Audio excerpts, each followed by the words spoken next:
Hello friends, स्वागत है आपका मेरे यूट्यूब चैनल में। मैंने अभी तक आपको दो चैप्टर कंप्लीट कराए। पहला जो चैप्टर था वो चैप्टर था एवरेज और दूसरा चैप्टर था वो चैप्टर था हमारा आई। ठीक है, अभी तीसरा चैप्टर मैं लेके आई हूँ। वो चैप्टर का नाम है रेशियो यानी अनुपात। ठीक है, तो ये ऐसा सीरीज से चल रहा है ताकि कंफ्यूजन ना हो और ये सारे मिलते जुलते चैप्टर हैं। तो सबसे पहले हम समझते हैं अनुपात होता क्या है। ठीक है, अनुपात रेशियो जिसको इंग्लिश में बोलते हैं। और देखिए मैं हिंदी में पढ़ा रही हूँ तो हिंदी का ही ज्यादा लेके चलूंगी, बाकी बीच बीच में इंग्लिश का देखती जाऊंगी। देखिए अनुपात की जो डेफिनेशन होती है वो ये है, अनुपात का वह गणितीय व्यंजक है, अनुपात वह गणितीय व्यंजक है जो समान इकाई की दो असमान राशियों के बीच संबंध व तुलना को दिखाता है। आप सोच रहे होंगे मैथ पढ़ा रहे हैं, यहाँ क्या मतलब लिखा हुआ हिंदी में। तो मैं इसको इसलिए लिखा है मैंने कि इस लाइन को अगर आप समझ जाओगे ना तो रेशियो समझ जाओगे। मतलब कहने का, मान लेते हैं जैसे m एक हमारा पहला पद है, ठीक है, और n हमारा दूसरा पद है। तो इसको ऐसे लिखे रहने से कोई अनुपात बन रहा है क्या? नहीं। तो एक चीज याद रखिए, अगर हम इसको ऐसे लिखेंगे तो ये तो हमारी भिन्न बन रही है। क्या बन रही है? भिन्न, यानी फ्रैक्शन बन रहा है, यानी ये सिंपल फ्रैक्शन बनता है, साधारण भिन्न। लेकिन अगर हम इसी को अनुपात पे लिखेंगे तो ये ऐसे करके लिख देंगे तो ये हमारा बन जाएगा अनुपात, यानी कि और अनुपात के जो सिंबल होता है वो ये होता है, बीच में दो पॉइंट्स। तो एक चीज याद रखिएगा कि ये हो गया हमारा अनुपात और ये हो गया भिन्न। तो भिन्न से हम अनुपात में मतलब ऐसे इसको चेंज कर सकते हैं। दूसरी चीज, एक चीज और समझाना चाहूंगी। अनुपात, पहले तो डेफिनेशन समझ में आ गई होगी। दूसरी बात, अनुपात में हमें दो राशियों के बीच में ये पता चलता है कि कौन किससे कम है, कौन किससे ज्यादा, कितना कौन किससे कितने गुना अधिक है या कितने गुना कम। ठीक है, जैसे सपोज यहाँ पे अगर मैंने लिख दिया 3 और यहाँ पे लिख दिया 1, तो यहाँ पे हमें ये पता चल रहा है कि ये इसका 3 गुना है। समझ में आ रही बात? और यहाँ से पता चल गया। और अगर ये बोल दिया यहाँ लिख दूं मैं 2 और यहाँ लिख दिया 3, तो यानी यहाँ से ये एक अधिक है। समझ में आई बात? तो मतलब ये पॉइंट्स हैं कुछ जो समझाना चाह रही थी। अब मैं इसके बाद से सवाल को स्टार्ट करती हूँ, सवाल लगाती हूँ तो आगे और समझ में आएगा।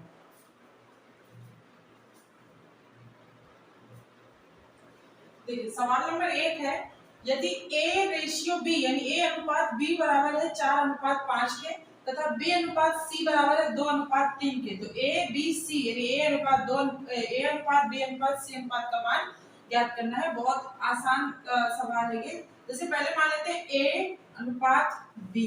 ठीक है, एक चीज बताइए, A अनुपात B के सामने कौन कौन सा नंबर है वही रख देंगे। ठीक, फिर उसने बोला B अनुपात C, तो यहीं पे हम C लिख देते हैं। अब उसने जो नंबर बोला B के दो ही, B के टर्म में एक ये भी है, 5 भी है और इसके B के साथ में 2 भी है, तो हम वहीं से शुरुआत कर देते हैं यहाँ से। ठीक है, अब B अनुपात 3। अब ये बताइए, ये हमारा ऐसे रेशियो में, अब ऐसे क्या करेंगे, कैसे इसको सॉल्व करेंगे? देखिए करना क्या होता है, जो ये नंबर है उसी के सामने ये नंबर लिख देंगे। याद रखिएगा, जो ये नंबर है इसी के सामने ये वाला नंबर, यानी कि हमें करना कुछ नहीं है। एक शॉर्ट तरीका यही है कि इस 3 का मल्टीप्लाई इसमें होता है, यानी ये एरो इसमें, ये इसका मल्टीप्लाई इसमें, फिर इसका इसमें, फिर इसका इसमें होता है। सॉरी, ठीक है, इसका इसमें, तो ये हो गया, और फिर हाँ इसका इसमें हो गया। तो अब देखिए अगर यहाँ पे मैंने ये ब्लैंक्स नहीं भरे होते तो यहाँ समझ में आ रहा है, इसका मल्टीप्लाई इसमें हो रहा है तो यानी यहाँ 5 में हो रहा है, तो हमने सीधे सीधे लिख लिया। इसका तो सीधे ही हो रहा है, फिर इसका इसमें हो रहा है तो यानी कि हम यहाँ पे 4 तो है, इसका इसमें हो रहा है तो 2 लिख दिया। तो खाली सीट जो है बगल वाली, यानी जो खाली जगह है वो बगल वाले नंबर से हमें मल्टीप्लाई कराना है, या लिख देंगे तो साफ साफ समझ में आ जाएगा। आप करा के देख लेते हैं मल्टीप्लाई। 5 से कितना होता है 15, 5 दूनी कितना होता है 10 और 4 दूनी कितना होता है 8। ये हमारा नया रेशियो बनके तैयार हो गया, यानी A ratio B ratio C का यही हमारा आंसर हो गया। ठीक है, नहीं समझ में आया रिपीट कर देती हूँ। करना कुछ नहीं है, बस इतना याद रखिएगा कि जैसे ये दिया था A रेशियो B का मान और फिर B रेशियो C का मान, तो B हमारा 2 बार है ना, तो हम क्या करेंगे कि जैसे 1 रेशियो 2 दिया है और इसका 2 रेशियो 3 दिया है, ये तो B हम 2 बार ऐसे लिखेंगे, इसका लिख दिया ऐसे, फिर B वहां से नीचे से ही शुरुआत कर देंगे, ये ऐसे। समझ में आएगा? ये ऐसे पहले रखना सीख लीजिए, उसके बाद में जब ये रखना आ जाएगा तो हमें सोल्यूशन करना आ जाएगा। फिर सोल्यूशन में क्या बताया था, जो नंबर इधर लिखा है वो यहाँ लिख दीजिए, जो नंबर इधर लिखा है यहाँ लिख दीजिए, सिंपल सा तरीका है। ठीक, तो जब हमने ऐसे किया तो हमारा क्या आ गया, 8 10 15 यानी 8:10:15 ये हमारा आंसर आ गया। अगला क्वेश्चन देख लेते हैं। अगला क्वेश्चन बोल रहा है यदि राम और मनोज की आय, राम और मनोज इन दोनों का रेशियो कितना दिया है, 9:13 आय का रेशियो दिया, ठीक है, सॉरी मोहन का, तथा मोहन और श्याम की आय का अनुपात, तो यहाँ लिख लेते हैं मोहन और श्याम की आय का अनुपात कितना है, 4:7, ठीक है। तो देखिए वही सेम चीज करना है, राम मोहन और श्याम। अब ये देखो राम मोहन के अनुपात कितना है, तो वैसे के वैसे लिख देंगे 9:13। फिर मोहन श्याम का अनुपात, तो मोहन दोनों में कॉमन है तो यानी मोहन के नीचे ही लिखेंगे 4:7। करना क्या, वही साधारण काम कि ये जो नंबर है बगल में बिठा दो और इस नंबर को इसके बगल में बिठा दो। यानी कि कहने का मतलब ये है, वो होता नहीं है आज के टाइम पे कि खाली बगल वाला प्लाट खाली पड़ा है तो क्या करता है, कोशिश कर लेता है कि चलो हमारे अगल उस मतलब जो ऐसा प्लाट खाली पड़ा है तो उसका सिर्फ एक ही पड़ोसी है, ठीक है, तो पड़े जिसका वो जो एक पड़ोसी है वो क्या बोलेगा, इसके हमारे अलावा तो इसका कोई मतलब है नहीं देख रेख करने वाला, तो हम ही इसको कब्जा कर लेते हैं। तो सेम कहानी इसमें ही आता है कि इसके अलावा इसके बगल में कुछ और है नहीं, इसके बगल में कुछ इधर कुछ है नहीं है ना, तो यही वाला पड़ोसी, और हाँ ये नीचे वाले पड़ोसी नहीं माने जाएंगे, बगल वाले पड़ोसी माने जाएंगे, ये याद रखिएगा। तो इसका इसमें मल्टीप्लाई कराते हैं, इसका इसमें करा देते हैं, इसका इसमें करा देते हैं, तो 7 × 1 = 7 × 7 = 9 यानी 13 × 7 = 91 और 4 3 × 4 = 12 3 × 3 = 4 और 9 × 4 = 36, यानी इनका आय का रेशियो बना 36:42:91, ये हमारा इनका रेशियो बना। अगर एक चीज और याद रखिएगा, कभी भी रेशियो में हम काटते हैं नंबर को तो जिस नंबर से हम अगर इसको काटेंगे उसी नंबर से इसको काटेंगे तो ही कटेगा, और अगर चाहे 3 दियो चाहे 4, ऐसा नहीं है कि अगर हमारा देश सपोज ये दिया हो 4:6:5 तो हम क्या करेंगे, अरे ये 2 तो कट रहा है, इनको 2 से काट देते हैं, 2 दूनी 4 देती है 6, नहीं होगा। अगर जब तक ये नहीं कटेगा तब तक हम मतलब किसी नाइंसाफी नहीं कर सकते। शॉर्ट तरीका ये समझ लो, किसी के साथ भी जो होगा सबके साथ होगा, और नहीं होगा तो किसी के साथ नहीं होगा, ठीक है। तो ये चीज आप नोट कर लीजिए, स्क्रीनशॉट ले लीजिए, मैं साइड हो जाएगी।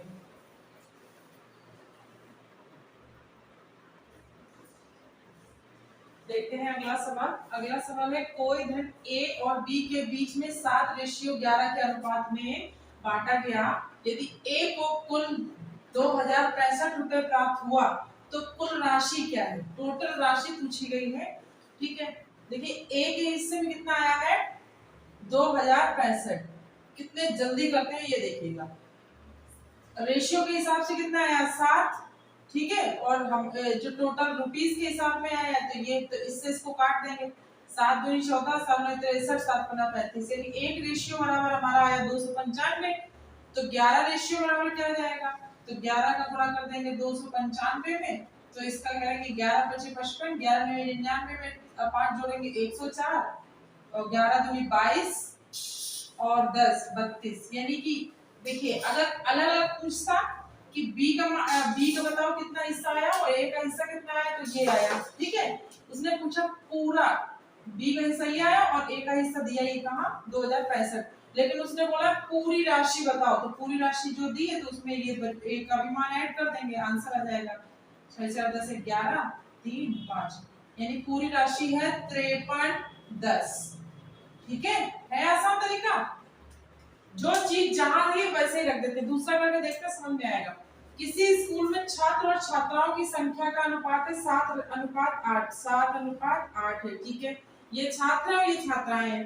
यदि छात्राओं की संख्या दी है 736, रेशियो के हिसाब से कितनी है 8, रेशियो बराबर कितनी, रेशियो के हिसाब से 8 है और संख्या के हिसाब से 736, तो रेशियो को बराबर कर देंगे, 8 से काटेंगे तो 1 r, यानी एक रेशियो बराबर निकलेगा 8 9 72 8 2 16, यानी एक रेशियो बराबर निकला 92। तो बोला गया छात्रों की संख्या का बताना, तो छात्रों की संख्या रेशियो में दिया है तो हम क्या करेंगे इसमें मल्टीप्लाई कर देंगे 92 का, यानी कि 7 × 14 और 7 9 63, 1 64, यानी ये संख्या निकलेगी, ये निकलेगी छात्र की संख्या और छात्राओं की तो दी हुई थी हमारी ये, ठीक है, समझ में आ रहा बात? यानी कि जो जिसके लिए दिया है उसको कंपेयर कराना है, बस और कुछ नहीं। यानी कि देखो 7:8 दिया था, तो ये छात्र थे हमारे, ये थे छात्र और ये थी छात्राएं, ठीक है। अब जब ये छात्र थे ये छात्राएं, उसने बोला है छात्राओं की संख्या 736 है, संख्या के हिसाब से 736, रेशियो के हिसाब से 8, तो कंपेयर कर देते हैं। 8 रेशियो बराबर 736, 1 रेशियो बराबर 92, तो यही 92 का मल्टीप्लाई हमारा इसमें करा देंगे, ठीक है, तो हमारा आंसर आ जाएगा।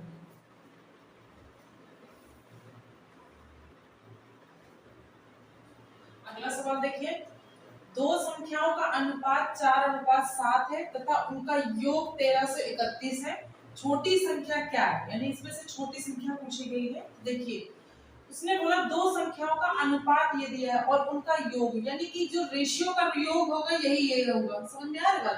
तो 4:7 दोनों को क्या कर लेंगे, जोड़ देंगे, तो 7 4 होता है 11, 11 रेशियो बराबर हमारा कितना दिया है 1331, इसको काटेंगे तो हो जाएगा 121, यानी एक रेशियो बराबर निकलेगा 121 के। बोला उसमें से सबसे छोटी संख्या क्या है, दोनों में से छोटी संख्या क्या है, तो डेफिनेटली अगर हम 121 का मल्टीप्लाई इसमें करेंगे तो छोटी संख्या प्राप्त होगी, छोटे में मल्टीप्लाई करेंगे छोटी प्राप्त होगी, तो दोनों में करने की जरूरत नहीं है, छोटे वाले भाग का मल्टीप्लाई करा देते हैं। 4 एकम 4, 4 दूनी 8, 4 एकम 4, यानी छोटी संख्या क्या होगी 484। सीधी सी बात है, ये जो हमारा अनुपात दिया रहता है ये होते हैं भाग, यानी कि टोटल 11 भाग थे, 11 भाग। चले अगले सवाल भी समझ में आएगा, वही चीज है। सीमा और राम ने एक साथ मिलकर 630 रुपए जमा किए, ठीक है, जो कि क्रमशः 4:9 के अनुपात में है। सीमा ने कितना धन जमा किया? तो एक चीज याद रखिएगा, जो हमारा अनुपात दिया होता है वो टोटल भाग, उनका दोनों जोड़ेंगे तो वो टोटल होता है, ठीक है। तो 9 4 13, यानी कि 13 भाग, टोटल कितना था 13, 13 में से 4 जमा किया सीमा ने और 9 जमा किया राम ने, तो हो गया दोनों को मिला के 13। तो अब उसने बोला क्या, इसमें करना क्या है, करना ये है कि पहले तो देखो दोनों का 630 दिया है, तो हम भी क्या कर लेंगे, दोनों को जोड़ देंगे, तो 13 रेशियो बराबर हो जाएगा 630, ठीक है, यहाँ सब समझ में आया। तो काट देंगे, 13 से भाग देंगे, 13 एकम 13, तो 13 5 65, 13 एकम 13 और 0, यानी एक रेशियो बराबर निकला 510, ठीक है, एक रेशियो बराबर कितना निकला 510 रुपए। अब ये बताइए, उसने बोला सीमा ने कितना धन जमा किया है, तो उस 10 का हम किस में मल्टीप्लाई करेंगे, सीमा वाले हिस्से, क्योंकि सीमा का हिस्सा कितना था, ये सीमा और ये राम, सीमा का हिस्सा था 4, राम का हिस्सा था 9, तो हम मल्टीप्लाई इसमें करा देंगे, तो इसका इसमें मल्टीप्लाई कराएंगे तो हमारा आंसर क्या आएगा 4 एकम 4, 4 पंचे 20, यानी सीमा ने 2040 रुपया जमा किया, ठीक है। तो मैंने आपको पहले ही वीडियो से पहले दिन से ही बता रही हूँ कि एक सवाल में कम से कम दो मतलब एक टाइप के कम से कम 2 सवाल तो बताऊंगी, तो वही मैं करती जा रही हूँ, ताकि एक में अगर कंफ्यूजन हो तो दूसरे में डेफिनेटली क्लियर हो जाएगा, ठीक है। अगला सवाल है, राजा और कविता ने वार्षिक परीक्षा में अंक जो प्राप्त किए हैं, ये वो रेशियो में बताया है 4:7, ठीक है, के अनुपात में अर्जित किए हैं। यदि उनके द्वारा अर्जित कुल अंक 1430 हैं, तो राजा के अंक बताने हैं। तो देखिए सीधी सी बात उसने बोला है, राजा और कविता इनके जो अंक का रेशियो है वो 4:7 है, यानी टोटल अगर देखा जाए तो 11 लोगों ने अंक प्राप्त किए टोटल, तो हमारे पास टोटल रेशियो कितना है 11 है, और उसके पास उनके द्वारा कुल अंक, उनके पास टोटल में कितना है 1430 है। तो पहले तो इसको हम एक रेशियो बना लेते हैं, तो एक रेशियो बराबर कितना आ जाएगा 130, देखो 11 एकम 11, 11 3 33 और 0, यानी एक रेशियो बराबर आ गया 130। बोला किसका किया, राजा के अंक बताने हैं, तो राजा का रेशियो कितना था 4 था, तो इसमें मल्टीप्लाई करा देंगे 130 का, तो हमारा आंसर आ जाएगा। तो इसका आंसर कितना आएगा 13 चौको 52, यानी कि 520 अंक राजा के हैं। आंसर कितना आया 520 अंक राजा के हैं। तो सिंपल सी बात, जितना पूछा जाए उतना ही करना, उससे आगे कुछ करना नहीं है। अगला क्वेश्चन है, रमेश और प्रकाश ने किसी व्यापार में पूंजी 9:11 के अनुपात में निवेशित की। यदि उनके द्वारा निवेशित कुल पूंजी 3240 रुपए है, तो उनमें प्रकाश का हिस्सा रमेश के हिस्से से कितना अधिक है। तो पहले तो हमें दोनों की पूंजी निकालनी पड़ेगी क्योंकि अधिक बताया गया है ना। तो या तो फिर एक काम कर लेते हैं, चलो दो तरीके मैं आपको बता दे रही हूँ, जो आपको इजी लगेगा वो कर लेना। पहला तरीका जो बताने जा रही हूँ वो ये कि इन दोनों का टोटल हिस्सा कितना है, मतलब अगर टोटल देखा जाए तो 20 है ना, टोटल 20 है और इसमें टोटल पूंजी कितनी बताई गई है, ये देखो 20 हुआ ना दोनों, तो 20 रेशियो बराबर बताया गया है 3240 के। तो एक रेशियो बराबर कितना हो जाएगा, 20 से काटेंगे, 20 एकम 20, कितना बचा, 0 से 0 काट लो, पहले सिंपल कर लो, 0 से 0 काट लिया, फिर 2 एकम 2, 2 छंग 12, 2 दूनी 4, यानी एक रेशियो बराबर निकला 162। अब उसने बोला है कि ये बताना प्रकाश का हिस्सा रमेश के हिस्से से कितना अधिक है, ये बताना है। तो यहाँ से भी तो पता चल रहा है ना कि प्रकाश का हिस्सा अधिक है, क्योंकि उसने अगर 9 लगाया तो इसने 11 लगाए। तो हमें क्या करना है, दोनों में मल्टीप्लाई कर लेना है 162 का, इसमें भी 162 का मल्टीप्लाई और इसमें भी 162 का मल्टीप्लाई करके देखते हैं। 9 दूनी 18 और 9 चौका 54, 1 55, 9 एकम 9 और 1 10, यानी ये हो गया आपका किसका, रमेश की पूंजी। और ये 11 दूनी 22 और 11 छः 66, 67 68 और 11 एकम 11 6 17, ये हो गई हमारी किसकी, प्रकाश की पूंजी। ठीक है, तो यहां से भी तो पता चल रहा है ज्यादा है, उसने बोला कितनी अधिक है, तो इससे इसका माइनस कर लेते हैं। जब इसका माइनस करेंगे तो अधिक निकल के आ जाएगा, यानी 12 में से 8 गया 4, 7 में से 5 गया 2, 6 में से 7 में से 0 गया 7। ठीक है, तो ये 724 अधिक है, कितनी अधिक है, 724। दूसरा तरीका भी बता दे रही हूं मैं, इसको नोट कर लीजिए।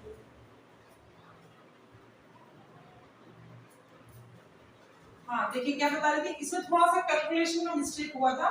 यहाँ जो मल्टीप्लाई करेंगे 9 दूनी 18 होता है 1, 9 छक्का 54, 1 55, 5 और 9 एकम 9 5 14, यानी इसका हिस्सा इतना बनेगा। तो जब इससे इसको घटाएंगे तो हमारा इसमें कितना आएगा, जहां तक तो इसमें आंसर आना चाहिए 324। 12 में से 8 गया 4, 7 में से 5 गया 2 और 7 में से 4 गया 3। हाँ देखो 324 आंसर आ रहा है। ठीक है, ये एक तरीका है। दूसरा इससे आसान तरीका है, वो मैं आपको बता दे रही हूँ। ठीक है, ऊपर वाला इरेज कर दो, अब तक तो नोट हो गया होगा। दूसरा इसमें आसान तरीका ये है कि बोला गया है इन दोनों की आय में अंतर देखिए कितना है, 9:2 दिया है ना, सॉरी 9:11। रमेश और प्रकाश की आय ये है, ये रमेश की और ये प्रकाश की। ठीक है, उसने बोला है कि प्रकाश का हिस्सा रमेश की आय से कितना अधिक है। तो यहाँ देखो प्रकाश का हिस्सा रमेश की आय से कितना अधिक है, 2 अधिक है, ये चीज याद रखिएगा। फिर उसने बोला है कि जो टोटल नंबर दिया है 3200, तो टोटल नंबर है 3240 के, तो इसमें रेशियो में टोटल नंबर कितना है 20 के। ज्ञात क्या करना है, अंतर ज्ञात कर लिया, 2 से ये काट देंगे, इसको काट देंगे, तो 2 एकम 2, 2 छंग 12, 2 दूनी 4 और गुणा में कर देंगे 2। ठीक है, तो 2 दूनी 4, 2 छंग 12 और 2 एकम 2 3। देखो ये तरीका। अब आपको दोनों में से जो इजी लगे फिर से समझा दे रहे हैं कि करना क्या है, पहले जो टोटल नंबर दिया है उस टोटल नंबर में टोटल रेशियो का से डिवाइड कर देना है, और हमसे पूछा गया है अंतर, भाई अधिक पूछा गया तो डेफिनेटली अंतर पूछा गया, तो अंतर से मल्टीप्लाई करा देना। तरीका ये ज्यादा सही है क्योंकि इसमें कैलकुलेशन कम है।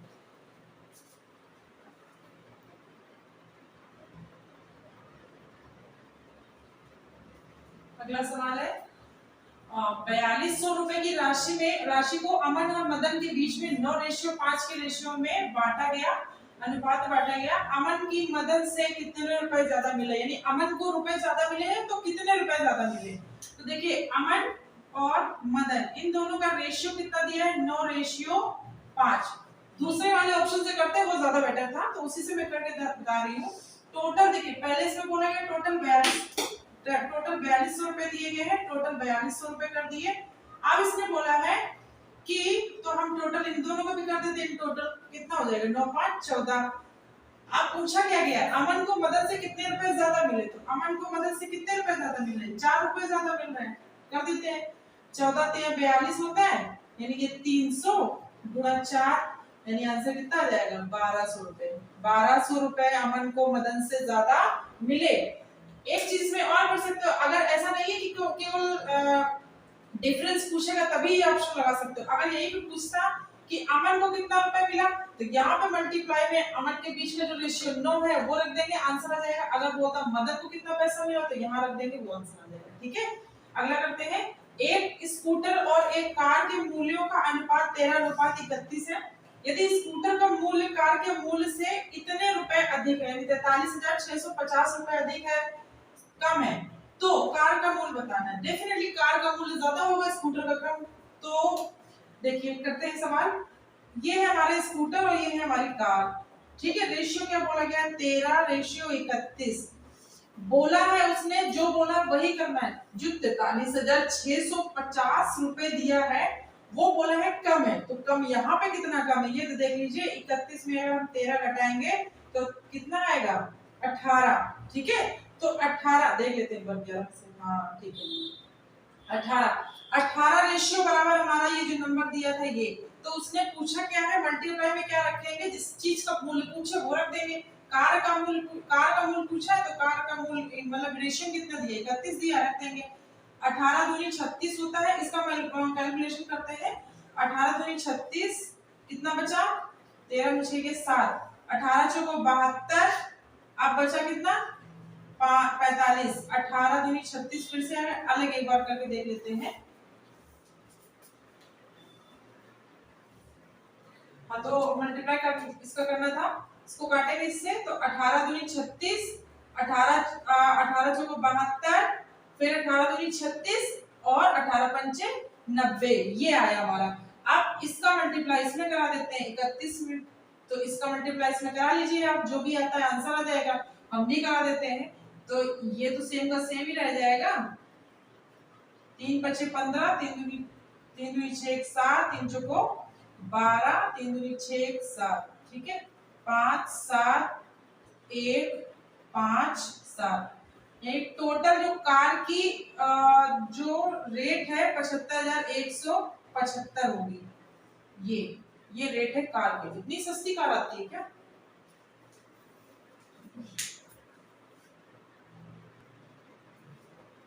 तो भैया कार तो बहुत सस्ती मिल रही है, वैसे इतनी सस्ती मिलती नहीं, इतने में तो मुझे लगता है अगर चार टायर आप लेने जाओ तो शायद टायर ही मिलेंगे इतने में। आज के टाइम पे इतना 20-25 हजार 30 हजार के तो टायर ही मिलते हैं। यहाँ 75,175 रुपए में पूरी कार दे दे रहे हैं महानुभाव। चलिए बहुत कुछ हो सकता है इस दुनिया में। तो आज के लिए इतना ही, और ये जो था ये सारे सिंपल थे। अब इसके बाद मैं कुछ नेक्स्ट टाइप का लेके आऊंगी, लेकिन रेशियो अच्छे से पढ़िएगा, क्योंकि एक है हमारा अनुपात और एक है इसी में आगे साथ में चलेगा समानुपात, तो वो भी कल मैं बताऊंगी नेक्स्ट क्लास में। तो चैनल को लाइक सब्सक्राइब और शेयर जरूर करिएगा। कुछ टेक्निकल इशू हो गया था जिसकी वजह से 1-2 दिन क्लास हम लोगों ने अपलोड नहीं की, क्योंकि कुछ कर नहीं पा रहे थे उसमें हम लोग। तो अभी से वापस से सही हो गया, तो हमने रिज्यूम कर दी क्लासेस। तो आप कंटिन्यू रहिएगा इसके साथ में, और क्लास को लाइक शेयर जरूर करिए, कमेंट जरूर करिए। जहां सवाल नहीं समझ में आता है आप कमेंट कर सकते हो और आप हमसे पूछ सकते हो, नेक्स्ट वीडियो में उसका सोल्यूशन जरूर मिलेगा। Thank you.